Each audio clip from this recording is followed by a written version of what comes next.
Hello everyone. Today I'm going to explain you about the story of the adventure of the Speckled Band. It was written by Sir Arthur Conan Doyle. Okay, the adventure of Speckled Band story వచ్చి it is one of the 56 stories of Sherlock Holmes. Sherlock Holmes అనేది sir Arthur Conan Doyle create చేసిన ఒక fictional character. ఈ story Strand magazine లో 1982లో publish అయింది. ఈ stories అన్ని డాక్టర్ జాన్ వాట్సన్ అనేటైన షెర్లాక్ హోమ్స్ కి ఫ్రెండ్ ఆయన పాయింట్ ఆఫ్ వ్యూ లో నేరేట్ చేస్తున్నట్టు ఉంటది. ఒక చిన్న మిస్టేక్, నేను స్టోరీ క్యారెక్టర్స్ పెట్టాను కదా పీడిఎఫ్ లో, అందులో జూలియస్ అండ్ హెనర్ మిస్ప్లేస్ అయినాయి. నేను ఎక్స్ప్లెయిన్ చేస్తా క్యారెక్టర్స్ గురించి. First character, main character Sherlock Holmes. Sherlock Holmes మీ అందరికి తెలిసి ఉంటది. ఏజెంట్ సాయి శ్రీనివాస్ ఆత్రేయ మూవీ చూసిన వాళ్ళందరికీ తెలిసి ఉంటది. Hero is a big fan of Sherlock Holmes. అందులో he inspires from Sherlock Holmes and cases ఎట్లా సాల్వ్ చేయాలనేది ఆయన కేసెస్ నుంచి ఎగ్జాంపుల్ గా తీసుకొని సాల్వ్ చేస్తాడు. So Sherlock Holmes is a consulting private detective and he has a friend called name doctor John Watson. John Watson, he is friend of Holmes. He's not only friend, he is colleague and also his roommate. Third character is Helen Stoner.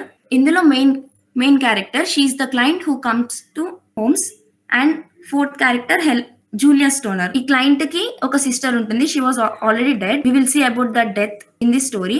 And fifth character is doctor Grimesby Roylott. Client Helen కి he is the step father. Coming to the story, ఈ story ఎలా start అవుతుందంటే sir Arthur point of వ్యూలో sir doctor John Watson point of వ్యూలో జరుగుతుంది. ఆయన ఏం explain చేస్తాడంటే, హోమ్స్ సాల్వ్ చేసిన కేసెస్ అన్ని చాలా ఆడ్ గా ఉంటాయి. Like each one will have its own speciality అని చెప్తా ఉంటాడు. కొన్ని కేసెస్ ట్రాజిక్ గా ఉంటాయి, కొన్ని కేసెస్ కామిక్ గా ఉంటాయి, కొన్ని స్ట్రేంజ్, కొన్ని ఆర్డినరీ, అట్లా డిఫరెంట్ గా ఉంటాయి. ఈయన చూసిన అన్ని కేసెస్ లో కూడా ఒక కేసు అనేది చాలా యూనిక్ గా ఉంటది. That case is doctor Grimesby Roylott ది. Coming to the story, one fine day, time 6:45 అవుతూ ఉంటది. ఎప్పుడైనా సరే హోమ్స్ కి కొంచెం లేట్ గా లేసే అలవాటు ఉంటది షెర్లాక్ హోమ్స్ కి.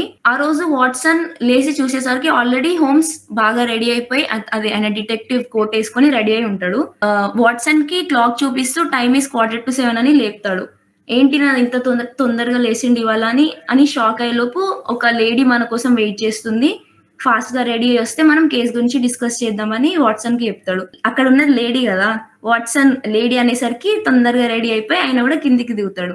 వచ్చేసరికి ఒక అమ్మాయి బ్లాక్ కలర్ డ్రెస్ లో షివర్ అవుతూ కూర్చొని ఉంటది. మీకేమన్నా హాట్ గా కావాలా, లైక్ కాఫీ ఆర్ టీ తెస్తా, మీరు షివర్ అవుతున్నారు కదా అని హోమ్స్ అంటాడు. తను నేను షివర్ అవ్వడానికి కారణం అది కాదు అని చెప్తది. ఆమెను చూసి హోమ్స్ తన దగ్గరకు వచ్చి తనని చూసి, మీరు లండన్ కి ట్రైన్ లో వచ్చారు కదా, అండ్ స్టేషన్ వరకు ట్రైన్ లో వచ్చి దాని తర్వాత డాగ్ క్యాట్ వెహికల్ యూజ్ చేసుకొని ఇక్కడికి వచ్చారు కదా అని అంటాడు. లైక్ తనకు అర్థం కాదు, నేను ఎలా వచ్చానో ఇప్పుడు ఈయనకెట్ట తెలుసు, ఈయన నన్ను స్టాక్ చేస్తున్నాడా, నేను ఇంతకు ముందు ఈయనను ఎప్పుడు చూడలేదని ఆమె అనుకుంటది ఫస్ట్. కానీ తను డిటెక్టివ్ కాబట్టి ఆమె అర్థం చేసుకుంటది. ఎలా కనిపెట్టారని ఆయన అడుగుతుంటది. మీ లెఫ్ట్ హ్యాండ్ లో నేను ఒక హాఫ్ టికెట్ చూసిన, అది లండన్ కి వచ్చే ticket. And me left side మొత్తం దుమ్ము పట్టి ఉంటది ఆమె డ్రెస్ అంతా.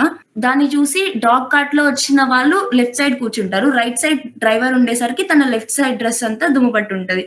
అప్పుడు తనకి హెలెన్ కి అర్థమవుద్ది అంటే, ఇతను కొంచెం అదే అతని ఇంటెలిజెన్స్ తనకు అర్థమవుద్ది. కొంచెం హ్యాపీగా ఫీల్ అవుతుంది ఆమె. తర్వాత ఆమె చెప్తా ఉంటది.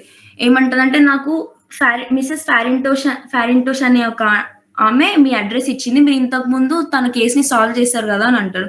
అప్పుడు హోమ్స్ కి గుర్తొస్తుంది ఫ్యారింటోష్ అనే ఆమె. He goes to his desk, ఒక బుక్ ఉంటది ఆ డెస్క్ లో, అది ఓపెన్ చేసి తన ప్రీవియస్ కేస్ ని తను చూస్తూ ఉంటాడు. అందులో తన పేరు ఉంటది. ఓకే అవును కదా, నేను అప్పుడు తన కేసు సాల్వ్ చేసిన అని చెప్తాడు. నెక్స్ట్ హెలెన్ స్టార్ట్ చేస్తుంది తన స్టోరీ చెప్పడం. ఐఎమ్ హెలెన్, నేను నా స్టెప్ ఫాదర్ తోటి వెస్టర్న్ బోర్డర్ ఆఫ్ సరేలో ఉంటాను అని అంటది. అప్పుడు వాళ్ళ ఫాదర్ గురించి ఇంట్రొడక్షన్ ఇస్తుంది. He is the last survivor of oldest Saxon families of England.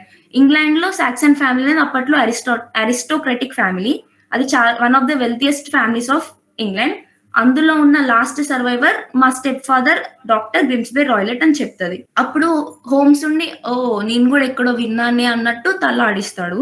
Next వచ్చి ఇప్పుడు గ్రిమ్స్బే రాయిలెట్ ఇంట్రొడక్షన్ చూద్దాం. తను ఒక మెడికల్ డిగ్రీ చేసి కోల్కతాలో ప్రాక్టీస్ చేస్తుంటాడు డాక్టర్ గా. ఆయనకి చాలా యాంగర్ ఇష్యూస్ లా ఉంటాయి అర్జున్ రెడ్డి లాగా. ఒకసారి ఏమైందంటే వాళ్ళ ఇంట్లో ఏదో మిస్ అవుతుంది, ఏదో వస్తువు. సో తన సర్వెంట్ అది వేసింది అనుకో, ఆయన కోపం చాలా వచ్చేసరికి ఆయన చచ్చిపోయేదాకా ఆయన కొడుతూనే ఉంటాడు. For that he will be locked in jail and కొన్ని ఇయర్స్ వరకు జైల్లోనే ఉంటాడు. నెక్స్ట్ అక్కడి నుంచి ఇంగ్లాండ్ రిటర్న్ అయిపోతాడు. ఇప్పుడు ఇండియాలో ఉన్నప్పుడు ఏం జరిగిందంటే హెలెన్ వాళ్ళ మమ్మీ మిసెస్ స్టోనర్, తను ఒక widow. Major general of Bengal కి తను తను వైఫ్. సో అతని డెత్ తర్వాత she become a widow and she marry doctor Grimesby Roylott. అప్పుడు హెలెన్ కి 2 years ఉంటుంది. హెలెన్ అండ్ తన ట్విన్ సిస్టర్ జూలియా ఇద్దరు 2 years ఉన్నప్పుడు వాళ్ళ మమ్మీ రాయిలెట్ ని పెళ్లి చేసుకుంది. After that they all return to England and 8 years back వాళ్ళ మదర్ ట్రైన్ యాక్సిడెంట్ లో చచ్చిపోతుంది. వాళ్ళ మమ్మీ ట్రైన్ యాక్సిడెంట్ లో చచ్చిపోయినప్పటి నుంచి వాళ్ళ ముగ్గురు, హెలెన్, వాళ్ళ సిస్టర్ జూలియా అండ్ రాయిలెట్, వీళ్ళు సాక్సన్ ఫ్యామిలీ కాబట్టి అప్పట్లో చాలా వెల్తీ ఫ్యామిలీ కాబట్టి సరేకి వెస్టర్న్ సైడ్ లో వాళ్ళకి ఒక 200 years ఓల్డ్ బంగ్లా అనేది ఉంటది. వాళ్ళందరూ అక్కడికి షిఫ్ట్ అయిపోతారు వీళ్ళు ముగ్గురు. అండ్ అప్పటి నుంచి వీళ్ళకి ఏం తెలుస్తుందంటే వాళ్ళ మమ్మీ చచ్చిపోయినాక ఈయన యాటిట్యూడ్ ఎలాంటిదో, ఆయన బిహేవియర్ ఎట్లాంటిదో వీళ్ళు అప్పుడు చూడడం స్టార్ట్ చేస్తారు. అండ్ ఆయన మొత్తం అది సిటీ అవుట్స్కట్స్ లా ఉంటది. సో అక్కడ ఎవ్వరు ఉండరు, మొత్తం నిర్మానుష్యంగా ఉంటది ప్లేస్. అక్కడ చాలా భయంకరంగా ఉంటది. ఈయన వేరే వాళ్ళతో మాట్లాడడం కూడా చేయనిచ్చేవాడు కాదు వీళ్ళని. వేరే వాళ్ళని ఎవరిని ఇంటికి అలౌ చేసేవాడు కాదు. వీళ్ళని వేరే వాళ్ళ ఇంటికి కూడా అలౌ చేసేవాడు కాదు. ఆయన ఇండియాలో ఉన్నప్పుడు ఆయనకి ఇండియన్ యానిమల్స్ మీద కొంచెం క్రేజ్ పెరిగినట్టు ఉంటది. ఆ వైల్డ్ యానిమల్స్ అనేవి ఈయనకి నచ్చడం స్టార్ట్ అవుతుంటాయి ఇండియాలో ఉన్నప్పుడు. అండ్ అక్కడ చీతా అండ్ బబూన్ అంటే మంకీలా ఉంటది, మంకీలాగా, కాకపోతే మంకీ కాదు బబూన్. ఆ 2 యానిమల్స్ ని కూడా వాళ్ళ ఇంటికి తెచ్చుకొని ఆయన పెంచుతూ ఉండేవాడు. ఈ 2 యానిమల్స్ వల్ల కూడా వీళ్ళకి ఇంకా భయం ఉంటది వాళ్ళ సిస్టర్ జూలియాకి అండ్ హెలెన్ కి. అండ్ అతను వీళ్ళతో ఎట్లా పని చేపించేవాడు అంటే, ఈయన బిహేవియర్ కి వేరే సర్వెంట్స్ వచ్చేవాళ్ళు కాదు కదా వాళ్ళ ఇంటికి. ఇంట్లో పనులన్నీ వీళ్ళే చేసుకోవాలి, వంట వీళ్ళే ఉండాలి. అండ్ తనకి తన సిస్టర్ కి అసలు లైఫ్ లో ప్లెజర్ అనేది లేకుండా పోయిందని తను చెప్తూ ఉంటది. అండ్ నా సిస్టర్ చచ్చిపోయినప్పుడు తనకు జస్ట్ 30 years, నాకు కూడా 30 years ఆ టైంలో అని అంటది. అప్పుడు హోమ్స్ కి అప్పటిదాకా తను చెప్పదు వాళ్ళ సిస్టర్ చచ్చిపోయిందని. హోమ్స్ అంటాడు, ఈజ్ యువర్ సిస్టర్ డెడ్ అని అడుగుతాడు ఆమెని. ఎస్, 2 years ago తను చచ్చిపోయింది, దానివల్లే అసలు నేను మీ దగ్గరికి రావడానికి రీజన్ కూడా అదే అని మళ్ళీ ఫ్లాష్ బ్యాక్ చెప్పడం స్టార్ట్ చేస్తుంది. రాయిలెట్ వాళ్ళని ఎక్కడికి వెళ్ళనిచ్చేవాడు కాదు కదా, కానీ వాళ్ళకు ఒక ఆంట్ ఉంటది, హొనేరియా వెస్టఫిల్ అని. అక్కడికి మాత్రం అలౌ చేసేవాడు. వాళ్ళు అప్పుడప్పుడు వెళ్ళి మళ్ళీ వాళ్ళ ఇంటికి వచ్చేటోళ్ళు. 2 years బ్యాక్ క్రిస్మస్ కి ఏమైందంటే జూలియస్ మాత్రమే వాళ్ళ ఇంటికి వెళ్తది. అక్కడ ఒక పర్సన్ ని మీట్ అవుతుంది అమ్మ. మెరైన్ లో షేర్స్ ఉన్న ఒక పర్సన్. అతను కొంచెం వెల్తీ పర్సన్. తనని లవ్ చేసి తనతో ఎంగేజ్మెంట్ కూడా అయిపోతుంది అక్కడనే. రిటర్న్ బ్యాక్ హోమ్ ఇంటికి వచ్చాక ఏమవుతుందంటే రాయిలెట్ కి చెప్తుంది, so I want marry him అని. తనేమో అబ్జెక్షన్ చెప్పడు, తన ఫేస్ లో ఏం తెలియదు అది, బట్ నో అబ్జెక్షన్ అన్నట్టు అనిపిస్తుంది వాళ్ళకి. వీళ్ళు మ్యారేజ్ కి ప్లాన్ చేస్తూ ఉంటారు. మ్యారేజ్ కి కొన్ని డేస్ ముందు ఒక టెరిబుల్ అండ్ ట్రాజిక్ ఇన్సిడెంట్ జరిగింది అని హెలెన్ హోమ్స్ తో చెప్తుంటది. ఇప్పుడు మనం హోమ్స్ క్యారెక్టర్ గురించి కొంచెం తెలుసుకుందాం. హోమ్స్ ఎలా అంటే తను నార్మల్ గా వింటున్నట్టు చెప్తాడు. సరే, నార్మల్ గా వింటున్నట్టు చైర్ మీద బెండ్ అయ్యి కళ్ళు మూసుకొని తన హెడ్ ని కుషన్ లో పెట్టి అలా హాఫ్ ఐస్ ఓపెన్ చేస్తూ తనని వింటాడు.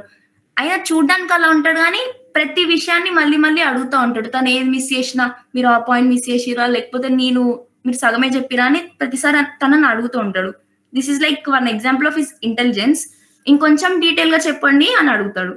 సో వాళ్ళ ఇంటికి వాళ్ళు ఉండే రూమ్స్ 3 bedrooms లైన్ గా ఉంటాయి హెలెన్ వాళ్ళవి.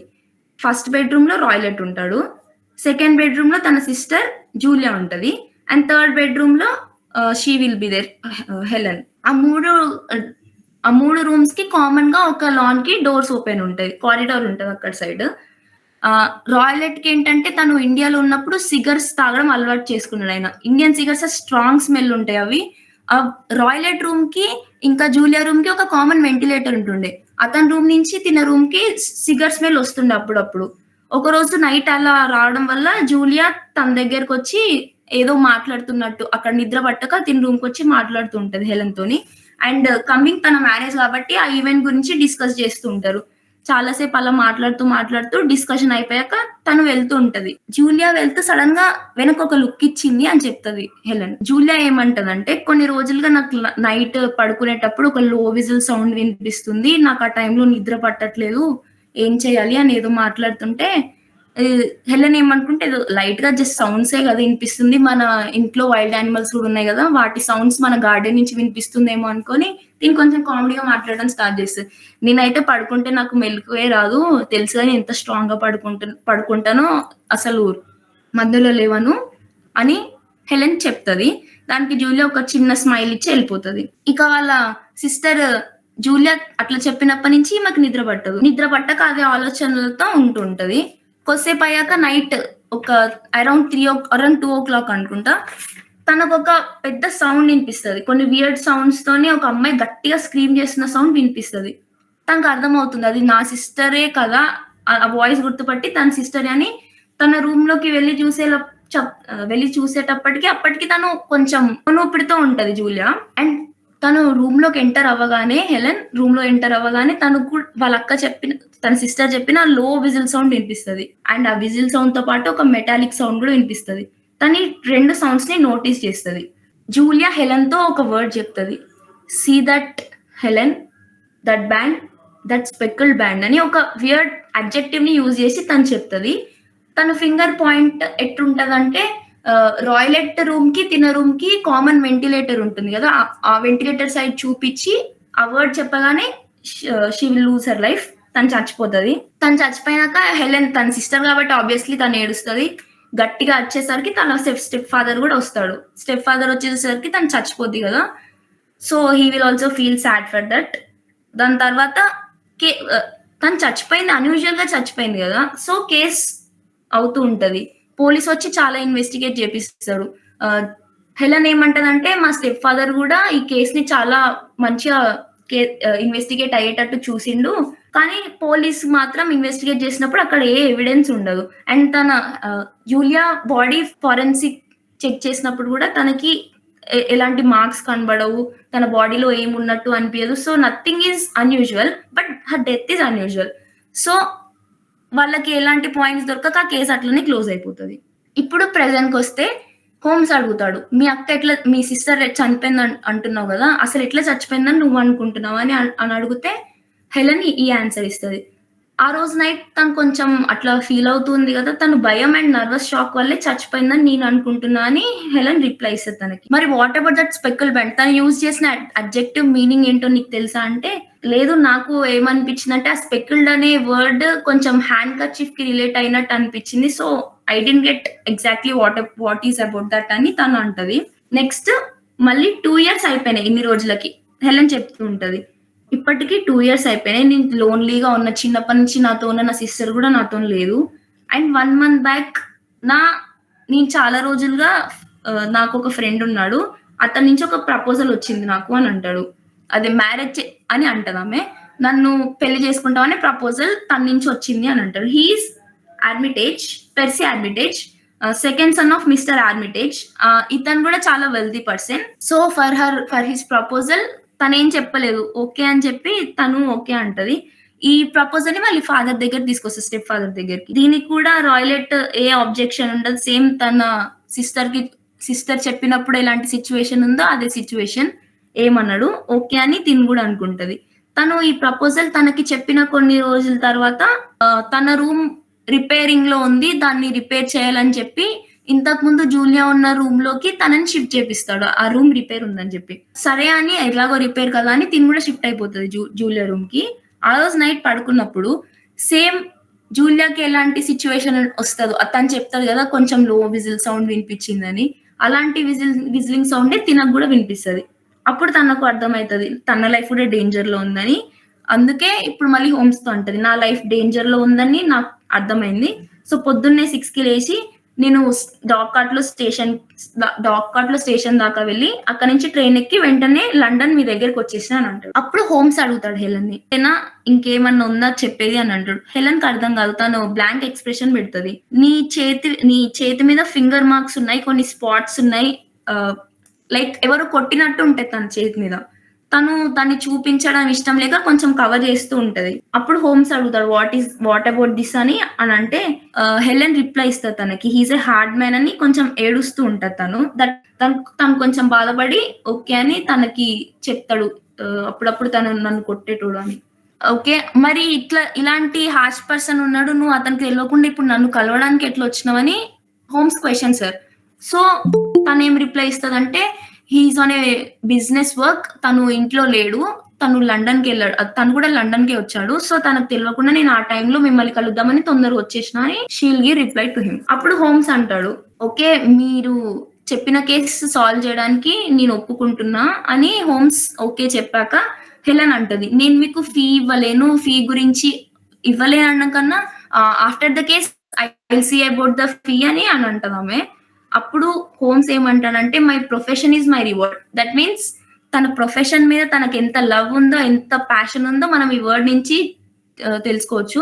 ఆయన అన్నాడు కదా, my profession is my reward. తనకి తన ప్రొఫెషన్ కన్నా ఏది ఎక్కువ కాదు. తన కేసెస్ ని సాల్వ్ చేయడానికి మాత్రమే ఈ ప్రొఫెషన్ ని చూజ్ చేసుకున్నారు. తనకి లీగల్ గా ఎట్లాంటి పర్మిషన్ లేదు. తను జస్ట్ తన ఇంటెలిజెన్స్ ని నమ్ముకొని మాత్రమే ఈ ప్రొఫెషన్ ని చూజ్ చేసుకొని అందరికి హెల్ప్ చేస్తూ ఉంటాడు. దాని తర్వాత తను ఓకే అని చెప్పి వెళ్ళిపోతది. తనతో హోమ్స్ ఒక మాట అంటాడు, మేము ఇవాళ మాకు పొద్దున్న ఇక్కడ వర్క్ ఉంది, అది చూసుకొని ఆఫ్టర్నూన్ మేము సరేకొచ్చి we will see about that అని అంటే హెలెన్ వెళ్ళిపోద్ది అక్కడి నుంచి. నెక్స్ట్ వీళ్ళు కేస్ గురించి అలానే డిస్కస్ చేస్తూ ఉంటారు. వాట్సన్ అలా వాళ్ళ మధ్యలో డిస్కషన్ అవుతుంది. వాట్సన్ నువ్వేమనుకుంటున్నావు ఈ కేస్ గురించి, నీకు రాయలెట్ మీద ఏదన్నా డౌట్ ఉందా, లేకపోతే అప్పుడు వాట్సన్ అంటాడు, వాళ్ళ గార్డెన్ లో పనిచేయడానికి రాయలెట్ కొంతమందికి మాత్రం అలౌ చేశాడు అని ఒకసారి హెలెన్ వాళ్ళతో చెప్తది. తనేమనుకుంటాడంటే ఆ పనిచేసే వాళ్ళ వల్లే తన సిస్టర్ కి ఏదైనా జరిగిందేమో అని వీళ్ళు అనుకుంటాడు. అట్లా ఇతని పాయింట్ ఆఫ్ వ్యూ చెప్తూ డిస్కషన్ అవుతా ఉంటది. నెక్స్ట్ అక్కడికి సడన్ గా ఒక పర్సన్ వస్తాడు వాళ్ళ ఇంటికి. Who is Holmes among you అని అడుగుతాడు. దానికి హోమ్స్ రిప్లై ఇస్తాడు, ఇట్స్ మీ అని చెప్పి. అప్పుడు రాయలెట్ అదెవరో కాదు, Roylott I'm doctor Grimesby Roylott అని చెప్పి why did Helen come here అని తనని అడగడం స్టార్ట్ చేస్తాడు. తను ఇక్కడికి ఎలా వచ్చింది, నేను తనని ట్రాక్ చేస్తూ ఉన్నా, తను ఇక్కడికే వచ్చింది నాకు తెలుసు, మీతో ఏం మాట్లాడిందని అట్లా పదే క్వశ్చన్స్ అడుగుతూ ఉంటాడు. అది హోమ్స్ కి నచ్చదు. తను ఎలా ఆన్సర్ చేస్తాడంటే, ఈయన చేసే ఆన్సర్ కి ఆయన ఈగో హట్ అవుతాడు. తను ఏది డైరెక్ట్ ఆన్సర్ చేయకుండా అట్లనే సాగదీస్తూ ఉంటాడు. చాలా కోపం వస్తుంది. మనం ముందే చూసినాం కానీ ఆయనకి యాంగర్ ఇష్యూస్ ఉన్నాయని. అట్లనే ఆయన కోపంతోనే ఒక పక్కన ఒక రాడ్ ఉంటది. ఆ రాడ్ తీసుకొని దాన్ని బెండ్ చేస్తాడు. ఇట్లా అరవింద సమేత మూవీలో ఎన్టీఆర్ బెండ్ చేసినట్టు రాడ్ బెండ్ చేస్తాడు. ఆయన ఎందుకు బెండ్ చేస్తాడంటే ఆయన అంత స్ట్రాంగ్ అని వీళ్ళ దగ్గర ప్రూవ్ చేద్దామని ఆ పని చేసి వెళ్ళిపోతాడు. రాయలెట్ ఏమనుకుంటాడంటే దానివల్ల వీళ్ళు భయపడతారేమో అని అనుకుంటాడు. As soon as Roylott left their room, Holmes ఒక పని చేస్తాడు. ఆ రాడ్ ఉంటది కదా, దాన్ని మళ్ళీ ఫస్ట్ ఎలా ఉందో అదే పొజిషన్ కి రాడ్ ని మళ్ళీ స్ట్రైట్ చేస్తాడు. దీని వల్ల హోమ్స్ ఏం చెప్పాలనుకుంటాడంటే, నేను కూడా యాజ్ స్ట్రాంగ్ యాజ్ రాయలెట్ అని తను కూడా చూపించినట్టు ఉంటది ఆ సీన్. కట్ చేస్తే నెక్స్ట్ హోమ్స్ ఒక కోర్ట్ హౌస్ అని ఉంటది బ్రిటన్ లో. ఆ కోర్ట్ హౌస్ కి వెళ్ళి వాళ్ళ మమ్మీ ఉంటది కదా మిస్టర్ స్టోన్స్, తను రాసిన విల్ గురించి తను చెక్ చేస్తాడు. ఆ విల్ లో ఏముంటదంటే తన దగ్గర కొన్ని షేర్స్ ఉంటాయి. ఆ షేర్స్ లో ఇన్వెస్ట్ చేసిన డబ్బులు మంత్లీ 1000 పౌండ్స్ వాళ్ళకి రిటర్న్స్ వస్తాయి. అండ్ అప్పట్లో 1000 పౌండ్స్ కానీ ఇప్పుడు ఆ షేర్స్ వాల్యూ డిక్రీజ్ అవ్వడం వల్ల 750 పౌండ్స్ అవుతాయి. అది 3 పార్ట్స్ గా డివైడ్ చేస్తే ఫస్ట్ షేర్ ఏమో తన జూలియాకి, అండ్ సెకండ్ షేర్ హెలెన్ కి, అండ్ థర్డ్ షేర్ రాయలెట్ కి అట్లా షేర్ చేసి ఉంటది ఆ విల్ లో. ఆ విల్ గురించి వాట్సన్ కి చెప్తా ఉంటాడు హోమ్స్. సో వీళ్ళకి కొంచెం పెక్యులర్ గా అనిపిస్తుంది. దీని వల్లే రాయలెట్ అట్లా చేసి, ఒకవేళ రాయలెట్ చేసి ఉంటాడేమో అని డౌట్. ఇది ఇప్పటిదాకా డౌటే, అది ఇంకా కన్ఫర్మ్ అవ్వలేదు. దీని తర్వాత హోమ్స్ అండ్ వాట్సన్ వీళ్ళిద్దరు ఆఫ్టర్నూన్ అయ్యేసరికి సరేకి వెళ్తారు ట్రైన్ లో. అక్కడి నుంచి డాగ్ కార్ట్ లో మళ్ళీ హెలెన్ వాళ్ళ ఇల్లు ఎక్కడో అని వెతుక్కుంటూ వెళ్తుంటారు. ఆ డ్రైవర్ ని అడుగుతారు, డాక్టర్ రాయలెట్ వాళ్ళ ఇల్లు ఎక్కడ అని. తినేమనుకోండి డ్రైవర్ వాళ్ళ ఇల్లు ఇలా రిపేర్ అవుతుంది కదా, సో రిపేర్ చేయడానికి వీళ్ళు వచ్చి ఉంటారేమో అని అక్కడే అవుతుందని చెప్తారు వీళ్ళకి. వీళ్ళిద్దరూ రాయలెట్ ఇంటికి వెళ్తారు. ఇక్కడ డ్రాప్ చేస్తారు వాళ్ళు. సో హెలెన్ వాళ్ళని వెల్కమ్ చేస్తుంది. హోమ్స్ ఆల్రెడీ అడుగుతాడు వాళ్ళని, రాయలెట్ ఇంకా రాలేదా, తన గురించి ఏంటి అని అంటే, తను ఇంకా బిజినెస్ పని మీదే ఉన్నాడు, లండన్ కి వెళ్ళాడు అని చెప్తుంది ఆమె. తినకు తెలియదు కదా, తనని ఫాలో అవుతూ అతను లండన్ కి వచ్చాడని ఈ అమ్మాయికి తెలియదు కాబట్టి హీస్ స్టిల్ ఇన్ లండన్ అని చెప్తుంది. సో ఇప్పుడు తను వచ్చే వరకు పని అంతా అయిపోగొట్టుకోవాలని హోమ్స్ ఏం చేస్తాడు, అన్ని రూమ్స్ స్క్రూటనైజ్ చేయడం స్టార్ట్ చేస్తాడు. ఫస్ట్ హెలెన్ ఓల్డ్ రూమ్‌కెళ్తాడు. ఏదైతే ఇప్పుడు రిపేర్ జరుగుతుందో ఆ రూమ్‌కెళ్తాడు. ఆ రూమ్‌కెళ్ళాక చూస్తే అక్కడ ఏం రిపేర్ అవ్వదు. ఒక లాడర్ ఉంటది. 2 పెయింట్ డబ్బాలుంటాయి తప్ప ఎవరు వర్క్ చేస్తున్నట్టు అతను కనిపియడు. ఏదో సంథింగ్ ఈస్ ఫిషీ అనుకుంటాడు ఆయన గూడా. సెకండ్ రూమ్‌కెళ్తాడు. అది ఇప్పుడు ప్రెజెంట్ హెలెన్ ఉండే రూమ్. అప్పట్లో జూలియా ఉండే రూమ్. తను చచ్చిపోయిన రూమ్. తను రూమ్‌ని మొత్తం అబ్జర్వ్ చేస్తున్నప్పుడు తనకి కొన్ని ట్రేసెస్ కనిపిస్తాయి. కొంచెం ఎట్లంటే అవి కొంచెం ఆడ్‌గా ఉంటాయవి. తన బెడ్ తన బెడ్ ఫ్లోర్‌కి ఫిక్స్ అయ్యి ఉంటది. కదలకుండా అటు ఇటు జరపకుండా. బెల్ ఉంటది గదా! రూమ్ నాక్ చేసే బెల్. ఆ రూమ్ బయటికి కనెక్ట్ అవ్వకుండా టాయిలెట్ రూమ్‌కి కనెక్ట్ అయ్యి ఉంటది. ఇది ఇంకా కొంచెం ఆడ్‌గా అనిపిస్తది. అండ్ వెంటిలేటర్ గూడా టాయిలెట్ రూమ్‌కి జూలియా రూమ్‌కి కనెక్షన్ ఉండడం ఆయన గమనిస్తాడు. నెక్స్ట్ అట్లనే వాళ్ళ ముగ్గురికి కలిపి కామన్ కారిడార్ లాన్ ఉంటది గదా! ఆ లాన్‌కెళ్ళి చూస్తా ఉంటాడు. తనకు కూడా అక్కడ యానిమల్స్ ఉన్నది సీన్ చూస్తాడు. నెక్స్ట్ లాస్ట్ టాయిలెట్ రూమ్‌కెళ్తాడు. టాయిలెట్ రూమ్‌లో ఆయన ఇంకా అబ్జర్వ్ ఏం చేస్తాడంటే, ఒక కేస్ ఉంటది. Case like box iron case ఉంటది గదా! ఆ బాక్స్ ఉంటది. ఆ బాక్స్ పైన ఒక సాసర్‌లో పాలుంటాయి. మిల్క్ ఉంటది. అండ్ డాగ్ నెక్ పెట్టే బెల్ట్ ఒకటి కనిపిస్తది ఆయనకి. అండ్ ఇంకా ఆడుగున్న సిట్యుయేషన్ ఏంటంటే వెంటిలేటర్ ఉంటది గదా! 2 రూమ్స్‌కి కనెక్టింగ్‌గా. ఆ వెంటిలేటర్ దగ్గర ఒక చైర్ వేసుంటది. ఆ చైర్ దేనికి యూజ్ చేసినట్టు అనిపిస్తదంటే, ఆ చైర్ ఎక్కి ఆ వెంటిలేటర్ నుంచి రూమ్‌కి తొంగి చూస్తున్నట్టు లైక్ అట్లా ఆయన అస్యూమ్ చేసుకుంటాడు. అది ఇంకా ఆడ్‌గా అనిపించేసరికి తను బయటికొచ్చి ఆహ్, హెలెన్‌తో చెప్తా ఉంటాడు. "ఈ నైట్ మేమిక్కడే స్టే చేస్తాం మీ రూమ్‌లోనే. మీరు మీ ఓల్డ్ రూమ్‌కెళ్ళిపోండి. ఒకవేళ రాయిలెట్ ఒస్తే అతనికి కనిపించకుండా మేము లైట్స్ అన్ని ఆఫ్ చేసుకొని ఈ రూమ్‌లోనే ఉంటాం. మీరు రాయిలెట్ తన రూమ్‌కెళ్ళిపోయాక మీరు మీ ఓల్డ్ రూమ్‌కెళ్ళండి" అని చెప్తాడు. అదే ఓకే అని చెప్తదామె హెలెన్ గూడా. నెక్స్ట్ రాయిలెట్ ఒస్తాడు. అప్పటికి వీళ్ళు తన రూమ్‌లో ఉంటాడు కాబట్టి తను చూడడు. నైట్ అయిపోద్ది. తన రూమ్‌కి తనెళ్ళిపోతాడు రాయిలెట్. ఎళ్ళిపోయాక నైట్ అరౌండ్ 2:00 అనుకుంటా. తను చెప్పినట్టే సౌండ్స్ రావడం స్టార్ట్ చేస్తాయి ఆ డే. లైక్ లో విజిల్ సౌండ్ రావడం. వస్తా ఉంటది, ఆగిపోతుంటది. తనకు గూడా అర్థం కాదు ఏమైందో. కొద్దిసేపటికి ఒక, ఒక సౌండ్ చేస్తాడు హోమ్స్. ఆ సౌండ్ చాలా ఒక్ లైక్ మెటాలిక్ సౌండ్ అని హెలెన్ చెప్పింది గదా! సేమ్ అలాంటి సౌండే తిను గూడా జేస్తాడు. ఆ టైంకి పక్క రూమ్‌లో రాయిలెట్ ఉంటాడు గదా!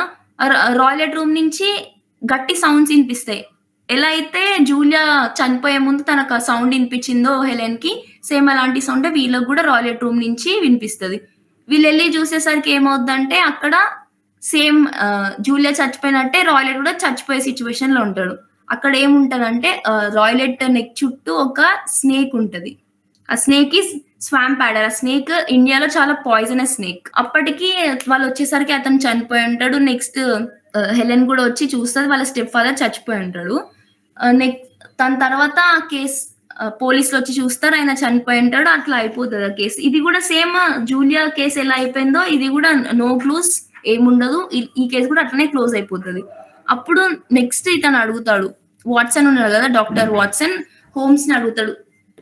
ఎవ్వరికీ కనిపించింది నీకేం కనిపించింది? నువ్వు ఇన్వెస్టిగేట్ చేసినప్పుడు అసలు నీకేమర్థమైంది? అక్కడ స్నేక్ ఉందని నీకెట్లా తెలిసింది? ఇవన్నీ అడుగుతా ఉంటాడు. అప్పుడు హోమ్స్ స్టార్ట్ చేస్తాడు ఎక్స్‌ప్లెయిన్ జేయడం. తనేం అబ్జర్వ్ చేసిండు? తనేం చేయాలనుకున్నాడో, అక్కడ ఏం జరిగిందో ఎక్స్‌ప్లెయిన్ చేస్తాడు. ఆ బెల్ ఉంది గదా! బెల్ కనెక్షన్ టాయిలెట్ రూమ్‌కి అండ్ జూలియా రూమ్‌కి కనెక్షన్ ఉంది. ఆ బెల్ దగ్గర ఆ బెల్ ఎట్లుంటదంటే ఏదన్నా ఒక స్నేక్ లాంటిది పాస్ అయ్యేటట్టు ఒక థ్రెడ్ ఉంటది. ఆ రూమ్‌కి, ఈ రూమ్‌కి. అండ్ వెంటిలేటర్ దగ్గర గూడా ఒక చిన్న హోల్ ఉంటది. హోమ్స్ ఏం చేస్తాడంటే అది స్నేక్ అని తను ముందే అస్యూమ్ చేసి ఆ వెంటిలేటర్ దగ్గర గూడా ఒక థ్రెడ్ లాంటిది కడతాడు. ఎప్పుడైతే స్లైట్‌గా విజిల్ సౌండ్ వచ్చిందో, ఆ విజిల్ సౌండ్ విని తిను ఒక మెటాలిక్ సౌండ్ చేస్తాడు. ఆ మెటాలిక్ సౌండ్ వల్ల తను ఆ స్నేక్‌కి ఫస్ట్ ఎవరినైతే చూస్తదో, తను ఆ స్నేక్ అతన్నే కరవడానికెళ్ళిపోతది. ఈ సేమ్ టెక్నిక్‌ని రాయలెట్ అప్పుడు యూజ్ చేస్తాడు జూలియాని చంపడానికి. తన రూమ్‌లోకెళ్ళినప్పుడు అది స్లైట్‌గా సౌండ్ చేస్తది గదా! ఫస్ట్ రాయిలెట్ రూమ్ నుంచి జూలియా రూమ్‌కి వెళ్ళేటప్పుడు ఎప్పుడైతే తను ఆ సౌండ్ చేస్తే ఆ సౌండ్ వల్ల ఆ స్నేక్ జూలియాని చూస్తే ఆ జూలియాని తను చంపేస్తదని అతని ప్లాన్. సో, చాలా డేస్‌గా తనకి వినిపిస్తుందని జూలియా చెప్తది. ప్రతిసారి అలానే అవుతది గానీ తన ప్లాన్ ఫెయిల్ అయితది. తనకు తెలుసు ఎప్పుడో ఒకసారి అది జూలియాని చూస్తది. తను చచ్చిపోతుందని తనకు తెలుసు. సేమ్ అట్లనే వాళ్ళ నెక్స్ట్ డాటర్ హెలెన్‌కి గూడా అలానే చేయాలనుకుంటాడు. అండ్ లాస్ట్‌కి ఏమవుద్దంటే హోమ్స్ రావడం వల్ల అతని ఫేట్ అనాలో ఏమనాలో తెలవదు గానీ లాస్ట్‌కి తనే చనిపోవడం జరుగుతది. మనం ఒక సెంటెన్స్ యూజ్ చేస్తాడు. హోమ్స్ వాట్సన్‌కి ఎక్స్‌ప్లెయిన్ చేసేటప్పుడు ఒక సెంటెన్స్ యూజ్ చేస్తాడు. The schemer falls into the pit which he digs for another. అంటే తెలుగులో అంటాం కదా మనం ఎవరు తవ్విన గోతిలో వాళ్ళే పడ్డట్టు. అలా హెలెన్‌ని చంపాలనుకున్న రాయ్‌లెట్ హోమ్స్ ఇంటరప్షన్ వల్ల తను కేస్‌లో ఇన్వాల్వ్ అవ్వడం వల్ల తనే చచ్చిపోతాడు. అండ్ మీకొక ఇంట్రెస్టింగ్ థింగ్ చెప్పాలి. స్టోరీ అయితే అయిపోయింది. ఇట్లా కేస్ సాల్వ్ చేస్తాడు షెర్లాక్ హోమ్స్. షెర్లాక్ హోమ్స్ ఒక fictional character. It is created by sir Arthur కదా! ఒక టైమ్‌లో షెర్లాక్ హోమ్స్‌కి చాలా క్రేజ్ వచ్చింది. హి బికేమ్ వెరీ పాపులర్. ఎట్లంటే సర్ ఆర్థర్‌కే చాలా ఏమంటారు దాన్ని ఈర్ష్య. హోమ్స్‌ని చూసి అతని క్యారెక్టర్ పాపులర్ అవ్వడం వల్ల ఈయనకి అంత కోపం వచ్చేసింది. హి డిసైడెడ్ లైక్ మనం 'రోబో' సినిమా చూసినాం గదా! అందులో వసీకర్ రోబోని క్రియేట్ చేసి నిన్ను సృష్టించింది నేను నేనే చంపేస్తా అని చెప్పి అంటాడు గదా! సేమ్ ఆ డైలాగ్ లాగే తను గూడా ఒక లాస్ట్ స్టోరీలో షెర్లాక్ హోమ్స్‌ని చంపేస్తాడు. తన క్యారెక్టర్‌ని ఆ స్టోరీలో చంపేస్తాడు. అండ్ దీనివల్ల పీపుల్ చాలా క్రిటిసైజ్ చేస్తారు ఆర్థర్ కానన్ డాయిల్‌ని. ఆ క్రిటిసిజం వల్ల మళ్ళీ తను వేరే స్టోరీలో అతను కొంచెం గతం మర్చిపోయి మళ్ళీ తిరిగొచ్చినట్టు తన క్యారెక్టర్‌ని మళ్ళీ రీక్రియేట్ చేస్తాడు.